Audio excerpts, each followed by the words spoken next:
ওই সর্বনাইর শহীদ ইসহাক রাহমাতুল্লাহ আলাইহি বলতেন, বাবা তুমি যে মাওলার কবরে যাইবা, কিন্তু আমার মাওলাকে রাজি খুশি করায়া মাওলার কবরে যাও, কারণ ওই কবরটা কিন্তু ভালো জায়গা না। কবর ডাক দিয়ে বলে, আনা বাইতুদ দুর, আনা বাইতুল গুরবা, আনা বাইতুল ওয়াহদা, আনা বাইতুদ দুলমা। আমি কবর একাকিত্বের ঘর, আমি কবর অন্ধকার ঘর, আমি কবর পোকামাকড়ের ঘর।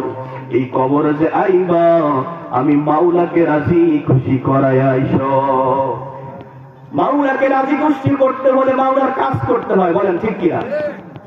দুনিয়ার মানুষের কাজ করে যেই গোলাম, যদি একদিন দুই দিন বেতাল করে, পরের দিন আর তাকে ডাকে না, যাও তুমি কাজ ঠিক মতো করো না। দুনিয়ার গোলাম দুনিয়ার মালিকের ফরমান বর্দা যদি না মানে, দুনিয়ার মালিক ঘাট ধাক্কা দিয়া বের করে দেয়। কিন্তু আমার আল্লাহ এত বড় কাদের কুদরত, আমার আল্লাহর অন্তরে এত বড় মায়া। আমার আল্লাহ রাব্বুল আলামিন বলেন, ও বান্দা তুই তো আমাকে ডাকো না, আমাকে স্মরণ করো না, আমি আল্লাহ তোর জবানের দিকে তাকায় আছি। এক হিন্দু বেঈমান কাফের ডাকতেছে সামাদ সামাদ, ডাকতেছে সামাদ সামাদ করে ডাকতেছে। হঠাৎ করে তার জবান থেকে একদিন চলে আসলো সমাদ। সমাদটা কার নাম বাবা? চিল্লা বলেন। সমাদ আল্লাহ তাআলা 99 নামের মধ্যে একটা নাম হলো সমাদ, আল্লাহুস সামাদ। হঠাৎ করে আমার আল্লাহ রাব্বুল আলামিন বলেন, লাব্বাইক ইয়া আবদি। আমার আল্লাহ ডাক দিয়া বলে, বান্দা আমি হাজির। ওই হিন্দু বেঈমান চিন্তা করলো, রে আল্লাহ দুনিয়ার জমিনের মধ্যে আমি আমার প্রভুকে ডাকলাম, যেই প্রভু আমি নিজে বানাইলাম, সামা সামা করে ডাকলাম, হঠাৎ করে তার মুখ থেকে সমাজ বের হয়ে গেল। আল্লাহ লাব্বাইক বলে হাজির হয়ে গেল। চিন্তা করলো, রে বাবা যেই মাওলাকে রাজি খুশি করার জন্য আমরা সারা দিন দুনিয়ার মানুষের গোলামি করতেছি, কিন্তু আল্লাহ রাব্বুল আলামিনকে যদি একবার ডাকেন, কিয়ামতের ময়দানে আল্লাহ রাব্বুল আলামিন 10 বার থেকে মতান্তরে 100 বার পর্যন্ত দুনিয়ার জমিনের মধ্যে আল্লাহ তার ডাকে সাড়া দেয়। সুবহানাল্লাহ, সুবহানাল্লাহ। হাদিসের কিতাবের মধ্যে আরো পাওয়া যায়, কিয়ামতের ময়দানে সবচাইতে মিজানের পাল্লা ভারী হবে একটা ইবাদত। ইবাদতের নাম হলো সুবহানাল্লাহি ওয়া বিহামদিহি সুবহানাল্লাহিল আযীম। কিয়ামতের ময়দানে আমার আল্লাহ রাব্বুল আলামিন বান্দাকে ডাইকা বলবে, বান্দা তোর কোনো আমল আমি আল্লাহর কাছে কবুল হয় না, কিন্তু ইখলাস নিয়তে, ভালো নিয়তে তুই আমি মালিককে একবার দিন থেকে ডাকছো সুবহানাল্লাহ আলহামদুলিল্লাহ, এই পবিত্র জবান দিয়ে ডাকছো, আমি আল্লাহ এই উসিলায় তোকে পার করে দিলাম। আমাদের পিতা, জাতির পিতার নাম কি? চিল্লা বলেন। নাকি বঙ্গবন্ধু শেখ মুজিবুর রহমান? মিল্লাতা আবিকুম ইব্রাহিম হুয়া সাম্মাকুমুল মুসলিমিন।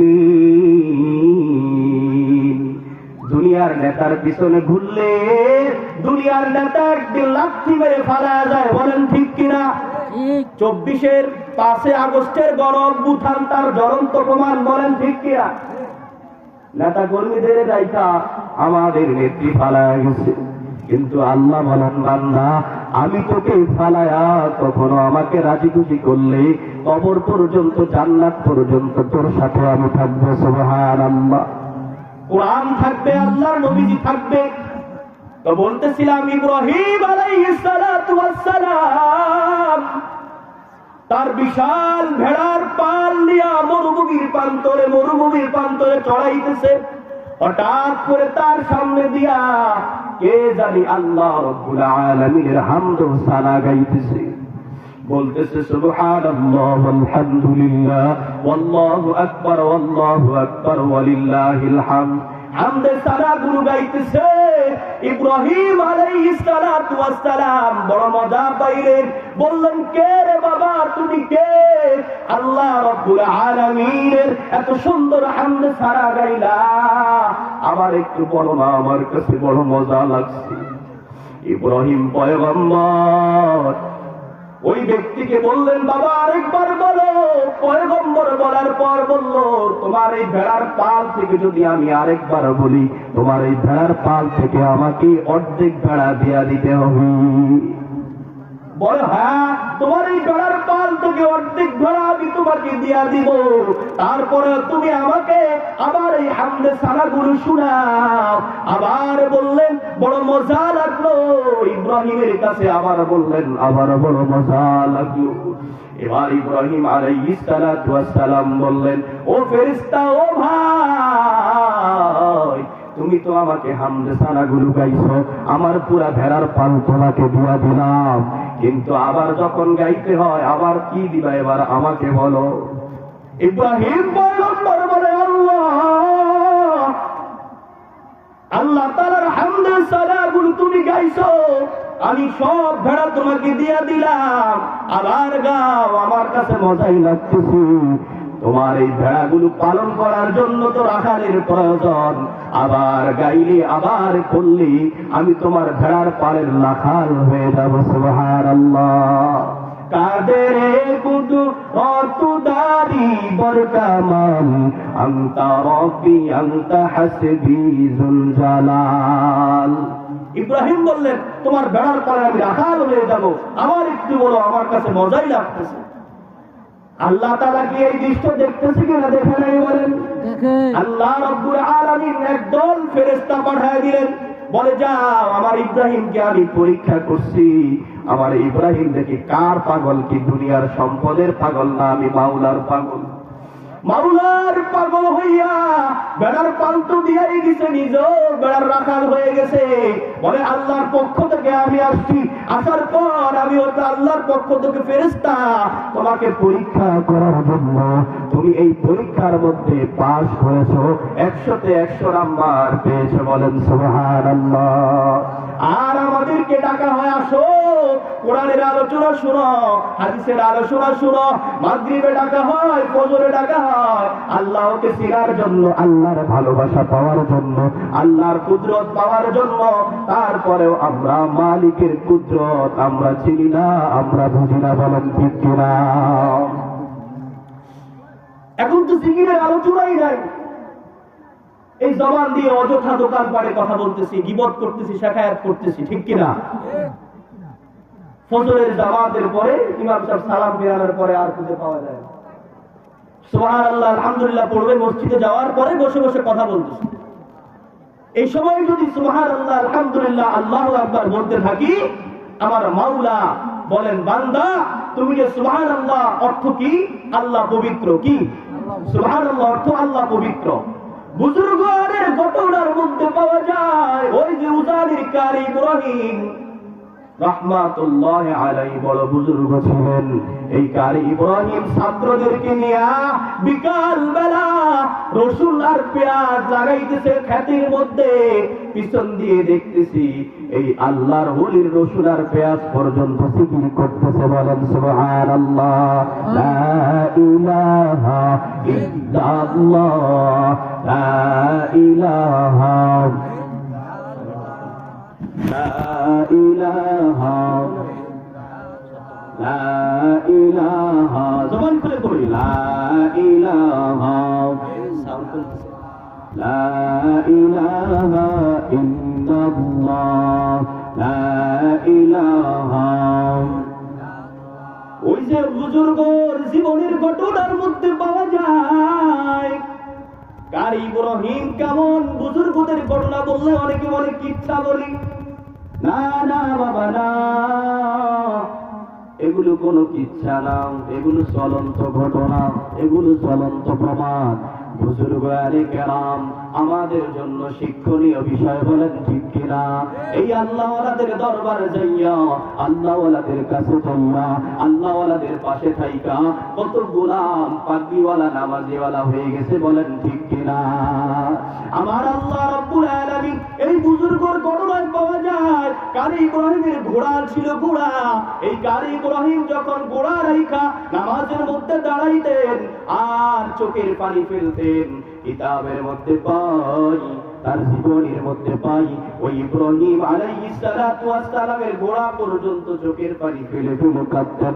তিনি যখন জিকির করতেন তার ঘোড়াও জিকির করত। ওই যে চরমরাই উসারি এত বেশি পরিমাণ মানুষ কেন হয়? ও গোলামের রহস্য কি তোমরা জানো? এর রহস্য হলো মাওলার জিকিরের মধ্যে যে তারা এত মজা পায়, এই মাওলার জিকিরের ধাক্কায় তার কলব পরিষ্কার হয়ে যায়। আল্লাহ রাসূল বলেন, লিকুল্লি শাইইন সিকালা ওয়া সিকালাতিল কুলুবু যিকরুল্লাহ। বান্দা যখন একটা গুনাহ করে, একটা গুনাহ করার পর বান্দার অন্তরের মধ্যে একটা দাগ পড়ে যায়। আরেকবার যখন বান্দা গুনাহ করে, বান্দার অন্তরের মধ্যে আরেকটা দাগ পড়ে যায়। বান্দা যখন আরেকটা গুনাহ করে, বান্দার কলবের মধ্যে আরেকটা দাগ পড়ে যায়। দুনিয়ার যখন জামা ময়লা হয় কত ডিটারজেন্ট দিয়ে পরিষ্কার করি, কিন্তু এই কলবের মধ্যে আমি যখন কোনো ডিটারজেন্ট দিয়ে পরিষ্কার করতে পারবো না, কোন সাবান দিয়ে পরিষ্কার করতে পারবো না। আল্লাহ রাসূল সাল্লাল্লাহু আলাইহি ওয়াসাল্লাম হাদিসের মধ্যে জানায়া দেয়, রে গোলাম, লিকুল্লি শাইইন সিকালা ওয়া সিকালাতিল কুলুব যিকরুল্লাহ। মাওলা পাকের জিকির যখন তুমি করবা, হাঁটতে করবা, বসতে করবা, উঠতে করবা, এটার কোনো সময় নাই। ওয়াযকুরুল্লাহ যিকরান কাসীরা। বেশি বেশি মাওলার জিকির করতে হয়, আল্লাহ রাব্বুল আলামিনের জিকিরের শামিল থাকতে হয়। কারণ আল্লাহ রাব্বুল আলামিন যারা দেয়, রে গোলাম, আমি আল্লাহ রাব্বুল আলামিন তোকে ডাকতেছি। গভীর রাতের মধ্যে আমি আল্লাহ দুনিয়ার প্রথম আসমানে চলে আসি, প্রথম আসমানে আইসা আমি আল্লাহ ডাকতেছি, ও গোলাম, আয় আয় বান্দা, তুই আমার কাছে চা, আমি তোকে দেওয়ার জন্য প্রস্তুত হয়ে আছি। সারাদিন তুই আমার কাছে চাইলে আল্লাহ আমাকে টাকা দাও, আমাকে সম্পদ দাও, আমাকে ছেলে দাও, আমাকে মেয়ে দাও, আমাকে সব কিছু দাও। কিন্তু আল্লাহ বলেন, বান্দা তুই সারাদিন যখন আমার কাছে চাইলি, তখন হয়তো আমি দিতেও পারি, নাও দিতে পারি, কিন্তু এমন একটা সময় আছে, রে গোলাম, যেই সময়টা যখন দুনিয়ার মানুষের দরওয়াজা বন্ধ হয়ে যায়, দুনিয়ার মানুষ যখন ঘুমায় যায়, এক এক করে দুনিয়ার দোকানপাট বন্ধ হয়ে যায়, দুনিয়ার দরওয়াজাগুলো বন্ধ হয়ে যায়, দুনিয়ার মানুষের কাছে চাইলে দুনিয়ার মানুষ বেজার হয়, কিন্তু আমি আল্লাহর কাছে চাইলি আমি আল্লাহ খুশি হই না, চাইলে বেজার হই। বলেন সুবহানাল্লাহ। আমার রাসূলকে আল্লাহ রাব্বুল আলামিন নিজেই বলেছেন, ওয়া মিনাল লাইলি ফাতাহাজ্জাত বিহি নাফিলাতাল লাক আসা আন ইয়াবআসাকা রাব্বুকা মাকামান মাহমুদা। এই কালামে জিন্দা কুরআনে হাকিম, হিকমতে উলা ইয়াজালস্তু কদিম। আয় আল্লাহ, আমি গভীর রাতের মধ্যে যখন দুনিয়ার মানুষের দরওয়াজা বন্ধ হয়ে যাবে, দরওয়াজা বন্ধ হওয়ার পর জায়নামাজ বিছায়া শীতের মধ্যে ওযু বানায়া আল্লাহকে যখন আল্লাহ বলে ডাক দে, আমার আল্লাহ রাব্বুল আলামিন বলেন, বান্দা তখন আমি প্রথম আসমানে চলে আসি, আর বান্দাকে আমার আপন দরওয়াজা থেকে যা প্রয়োজন, বান্দা যা চাই সব বান্দা পেয়ে যায়। সুবহানাল্লাহ। আউলিয়ারা কারে ইকবা ইখতিয়ার, জাহেলারা কারে দুনিয়া ইখতিয়ার, নাইলে মুমিন সুয়ে মুমিন নিশাওয়াত, নাইলে কাফির সুয়ে কাফির মিশাওয়াত। কাকে রাজি করতে হবে? চিল্লা বলে। কাকে রাজি করে কবরে যাইতে হবে? রে বাবা, ও পর্দার অন্তরালের মা, তুমি যখন কাজ করতেছো, কাজের ফাঁকের মধ্যে তুমি জবানের মধ্যে আমার আল্লাহকে স্মরণ করো, আমার আল্লাহর জিকির করো। কাজের মধ্যে কাজ করতেছো, রান্না করতেছো, এই বয়ানগুলিও তোমাদের জন্য রে মা, তোমরাও খেয়াল করে শুনবা। ও যুবক ভাইরা, কাজ করতেছো হাতের মধ্যে, কিন্তু জবানের মধ্যে তো আর কাজ করতেছো না। জবানের মধ্যেও আমি মাওলার ডাকে তুমি আল্লাহ আল্লাহ আল্লাহ বলবা, কারণ আমার আল্লাহ রাব্বুল আলামিন তোকে বানাইছি। ওয়ামা খালাকাতুল জিন্না ওয়াল ইনসা ইল্লা লিয়াবুদুন।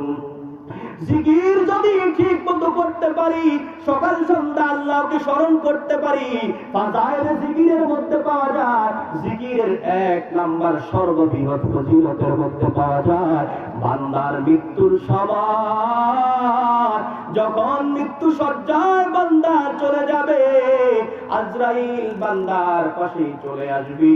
দুনিয়ার কোন মানুষকে তখন বান্দা চিনবে না, দুনিয়ার কোন মাকে চিনবে না, বাবাকে চিনবে না, আত্মীয় স্বজনকে চিনবে না, শুধু আজরাইল তার চোখের সামনে চলে আসবে।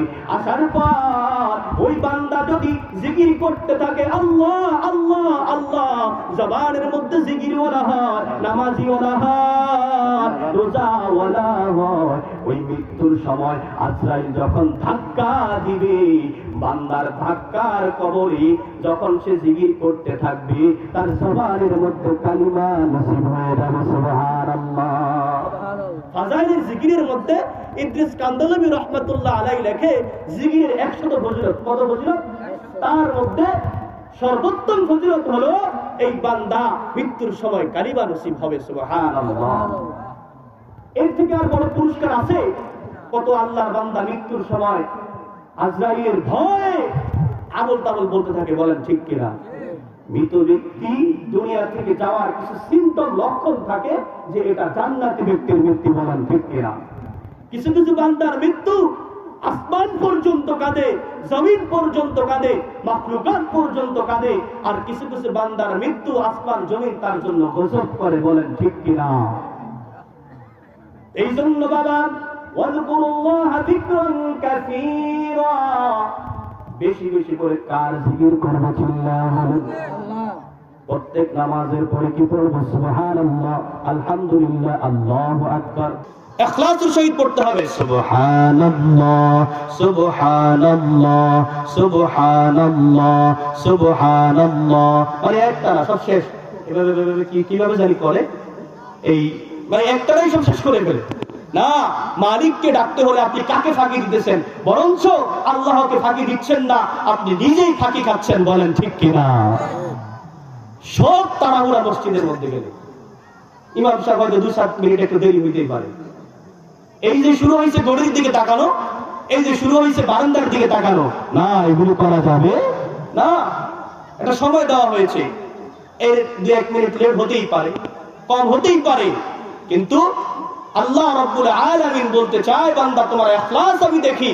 তুমি নিয়ত করো ফরজ নামাজে, তুমি যে না ঘর থেকে বের হইছো নামাজ পড়বা, একমাত্র আমাকে রাজি খুশি করার উদ্দেশ্যে পড়বা, দুনিয়ার কাউকে রাজি খুশি করার উদ্দেশ্যে পড়বা না। এই নামাজ হবে তোমার জান্নাতি ব্যক্তির নামাজ, এই নামাজ হবে তোমার জান্নাতের ঠিকানার নামাজ, বলেন সুবহানাল্লাহ সুবহানাল্লাহ। এখন আমার উদ্দেশ্য যদি থাকে মসজিদ থেকে বের হই ইমামের ভুল ধরা, আউযুবিল্লাহ যাও না, হ্যাঁ ইমামের ফাঁকের ভুল ধরে, বলেন ঠিক কিনা? এমন ব্যক্তি আমাদের সমাজে আছে না নাই? কষ্ট হচ্ছে, আপনারা কষ্ট পাচ্ছেন। তো এই জন্য সুবহানাল্লাহ অর্থ আল্লাহ পবিত্র। সুবহানাল্লাহ অর্থ কি? আলহামদুলিল্লাহ, সমস্ত প্রশংসা কার জন্য? আল্লাহর জন্য। আল্লাহু আকবার, আল্লাহ সবচেয়ে বড়, আল্লাহ সবচেয়ে বড়। এই তাসবিহাত গুলো যখন আমরা পড়তে থাকি, সুবহানাল্লাহ সুবহানাল্লাহ সুবহানাল্লাহ, গুজারিল কারীম ইব্রাহিম সাহেব রহমাতুল্লাহ আলাইহি, তারপর মুবারক করিম রহমাতুল্লাহ আলাইহি, ওনারা বলতেন সুবহানাল্লাহ সুবহানাল্লাহ যখন বলবা, তোমার দিলের মধ্যে এতটুকু চিন্তা করবা আল্লাহ পবিত্র, আল্লাহ পবিত্র। তুমি যখন এই শব্দগুলো বলতে থাকবা, এক সময় আমার আল্লাহ রাব্বুল আলামিন তোমাকে বলবে, বান্দা তুমি নিজেও পবিত্র, বলেন সুবহানাল্লাহ। আল্লাহ রাব্বুল আলামিন যখন আপনাকে পবিত্র বানায় দিবি। আল্লাহ যখন আপনার পক্ষে চলে আসবি, ওই যে একজন বুজুর্গের ঘটনার মধ্যে পাওয়া যায়, তিনি বলতে চান দুনিয়ার সব কিছু বান্দা তুমি পাইছো, কিন্তু তুমি আমার আল্লাহকে পাও নাই, তুমি দুনিয়ার কিছু পাও নাই। বলেন ঠিক কিনা? আমার আল্লাহকে পাইছো যারা, আমার আল্লাহর গোলাম, ও বৃদ্ধ বাবাজিরা, মাওলা রব্বুল আলামিন জানা দেয়নি গোলাম, এই যে আমি তোকে বানানোর পর কিছু কাজ দিলাম, এই যে কাজগুলো তুই আমাকে ইচ্ছা করলেও করতে পারো, আর ইচ্ছা করলেও তুই জান্নাতের পথে হাঁটতে পারো। ফারিকুম ফিল জান্নাতি ওয়া ফারিকুম ফিস সাঈর। আমি আল্লাহ রাব্বুল আলামিন দুনিয়াটা একটা পরীক্ষার হল বানায় দিলাম। কোন এক্সামিনার কখনো পরীক্ষার হলের মধ্যে প্রশ্ন পাস করে না। আমার আল্লাহ রাব্বুল আলামিন জানা দেয় রে গোলাম, দুনিয়ার জমিনের মধ্যে, কবরের মধ্যে, হাসরের মধ্যে, মিজানের মধ্যে তোর কোন পরীক্ষার প্রশ্ন কি হবে, আমি আল্লাহ রাব্বুল আলামিন সকল কিছু পরীক্ষার প্রশ্ন আমি দুনিয়াতেই পাস করে দিয়েছি। কি বলেন ঠিক কিনা? অতএব গোলাম, আমি আল্লাহ তোকে রহমতের চাদরে ঢেকে রাখি। এখান থেকে ঢাকায় যাবেন, নারায়ণপুর থেকে গাড়িতে উঠবেন অথবা লঞ্চে দিয়ে ঢাকা যাবেন। আমার আল্লাহ রাব্বুল আলামিন জানায় দেয়, দুনিয়ার মালিক, দুনিয়ার মালিকদেরকে গোলামরা পাহারা দেয়, কিন্তু আমি আল্লাহ তোর কেমন মালিক তুই জানো না। আমি আল্লাহ রাব্বুল আলামিন, তুই যখন গভীর রাতের মধ্যে সাগরের মধ্যে বিপদে পড়ে যাইবা, তোর গাড়ি যখন অ্যাক্সিডেন্ট হয়ে যাবে, আমি আল্লাহ ঘুমাই না, আমি আল্লাহ ঘুমাই না রে, আমি আল্লাহ তোকে পাহারা দেই। তুই যখন গভীর রাতের মধ্যে আমি আল্লাহকে আল্লাহ বলে ডাকবি, আমি আল্লাহ যদি ঘুমাই, তোর ডাকে কে সাড়া দিবে বল, তোর ডাকে কে সাড়া দিবে বল। এই জন্য আমি আল্লাহ রাব্বুল আলামিন দুনিয়ার গোলামরা মালিকদেরকে পাহারা দেয়, আর আমি আল্লাহ আমার বান্দাদেরকে পাহারা দেই। বলেন সুবহানাল্লাহ।